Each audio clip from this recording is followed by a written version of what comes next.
કર્ણાટકની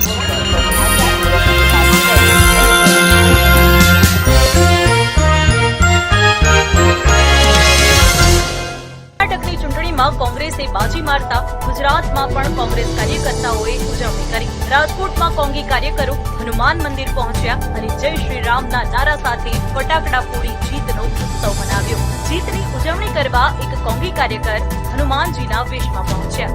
આ કર્ણાટકમાં જે સરકાર આવી જેના જે મારા નામ ઉપર મત માંગવા ગયા હતા એને મેં પરચો દેખાડી દીધો કે ભાઈ મારા નામ ઉપર ખોટા મત માંગવા જાઉં ને કોંગ્રેસને એને બધાને એને મારા આશીર્વાદ દે। ગુજરાત પ્રદેશ પ્રમુખ જગદીશ ઠાકોરે પણ પ્રેસ કોન્ફરન્સ કરી અને કર્ણાટક કોંગ્રેસને જીત બદલ અભિનંદન પાઠવ્યા। બીજા રાજ્યોમાં એનો અમલ કેમ નથી કરતી?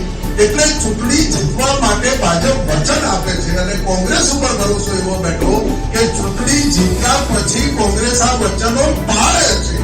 આ જ મહત્વનો મુદ્દો રહ્યો અને એ જ મુદ્દા ઉપર કોંગ્રેસની સરકાર બની છે અને ભારતીય જનતા પાર્ટીને તો કારીગરી છે।